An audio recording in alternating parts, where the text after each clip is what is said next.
अगर मैं आपसे कहूं कि आप खुद को कितना जानते हो, तो आपका जवाब क्या होगा?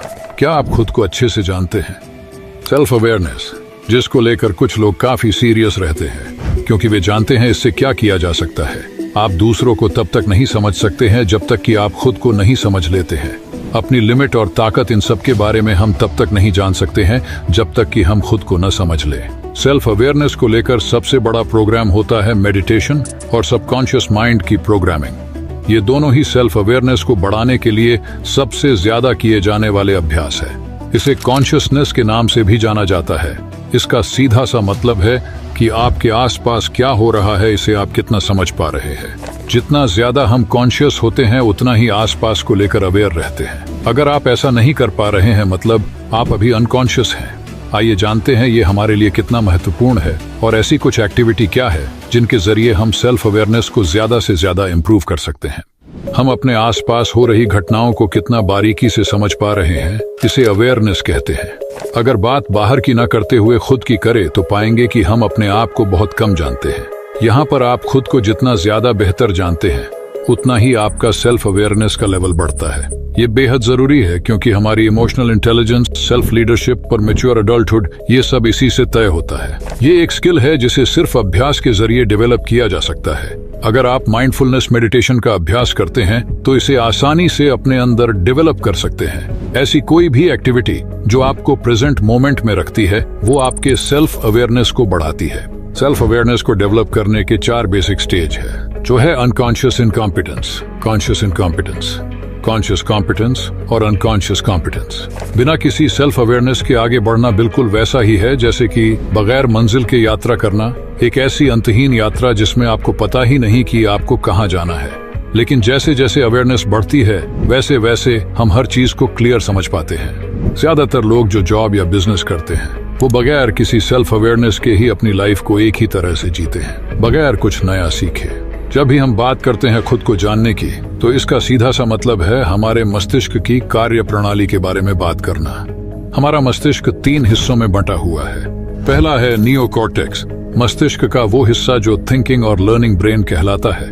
ये हिस्सा भाषा, थॉट और रीजनिंग को कंट्रोल करता है।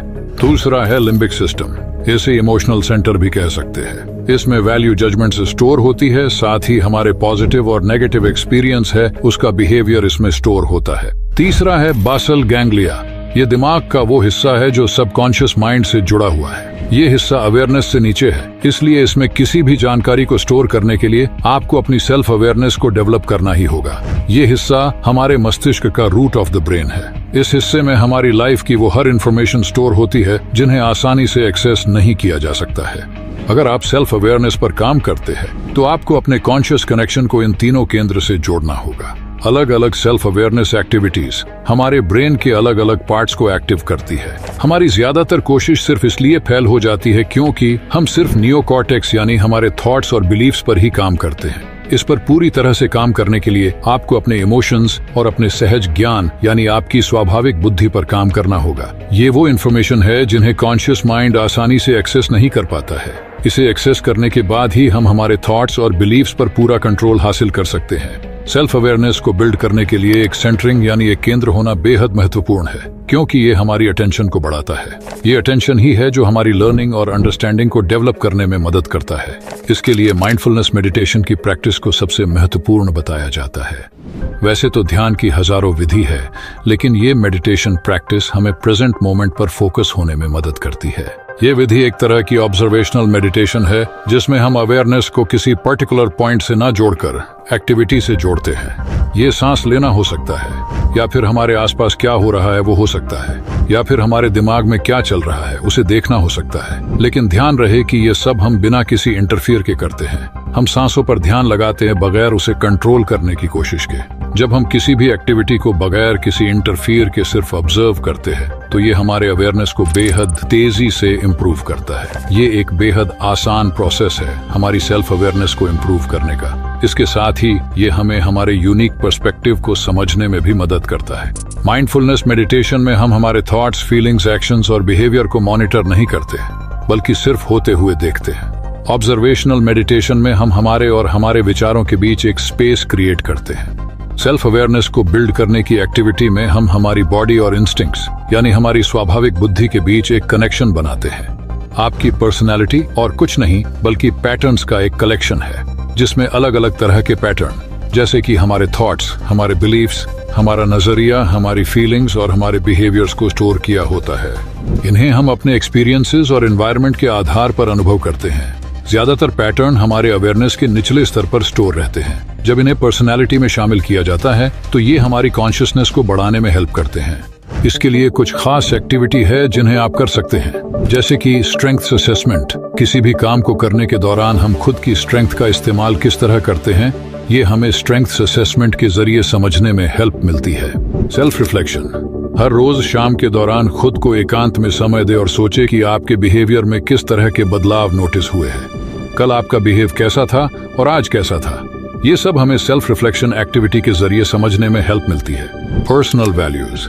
ये जानने की कोशिश करें कि आपके लिए सबसे महत्वपूर्ण क्या है। जब हम अपने पर्सनल वैल्यूज को लेकर सेल्फ अवेयर होते हैं, तभी हम लाइफ में उसके साथ साथ बढ़ पाते हैं। Personal vision.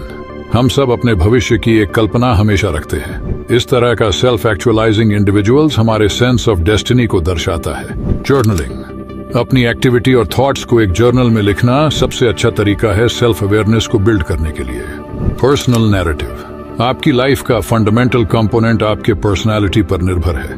हमारी खुद को लेकर क्या सोच है, ये हमारे पर्सनालिटी को निर्धारित करती है। Shadow work. हमारी हर सोच के दो पहलू होते हैं जिसे शैडो वर्क का नाम दिया गया है। रिजल्ट पर पहुंचने से पहले हमें इसके जरिए किसी एक पहलू को एक्सेप्ट करना होता है। Inner dialogue.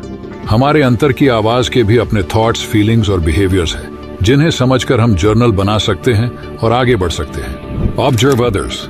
हम सब पर्सनालिटी में अलग अलग है, इसलिए कई बार खुद को समझने के लिए हमें दूसरों को भी समझना होता है। इससे हमें अलग अलग लोगों को समझने और खुद को मजबूत करने में मदद मिलती है। हम दूसरों के जरिए भी अपनी अवेयरनेस, अपनी रिस्पॉन्सिबिलिटी और सेल्फ बिलीफ को स्ट्रांग बना सकते हैं। अगर आप शैडो वर्क को प्रैक्टिस करते हैं तो आपको इंसान की प्रकृति के बारे में अच्छे से पता चलता है। अक्सर हम दूसरों को बड़ी आसानी से जज कर सकते हैं सिवाय खुद के, लेकिन दूसरों को ऑब्जर्व कर हम कुछ नया सीख भी सकते हैं और उसे अपने अंदर इम्प्लीमेंट कर हमारी सेल्फ अवेयरनेस को इम्प्रूव कर सकते हैं। आप किसी अपने खास को अपने बारे में सवाल पूछ सकते हैं, जैसे कि उनके अनुसार आपके अंदर कौन सी ऐसी आदत है जो आपके पोटेंशियल को लिमिट कर दे रही है। जब वो आपसे बात करते हैं तो कैसा महसूस करते हैं, उनकी नजर में आप कैसे हैं और आपकी कमजोरी क्या है जिसमें आपको सुधार करना चाहिए।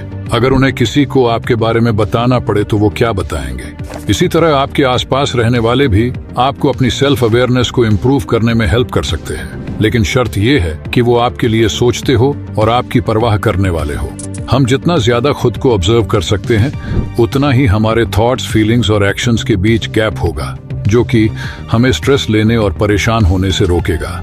अगर आप सेल्फ अवेयरनेस को बिल्ड करने की शुरुआत करना चाहते हैं तो बताई गई इन बातों को अपने डेली लाइफ का हिस्सा बनाना होगा। मुझे उम्मीद है कि आपको वीडियो पसंद आया होगा। वीडियो अच्छा लगा हो तो लाइक करना ना भूलें और अगर आप इस चैनल पर नए हो तो चैनल को सब्सक्राइब करना बिल्कुल ना भूलें। धन्यवाद।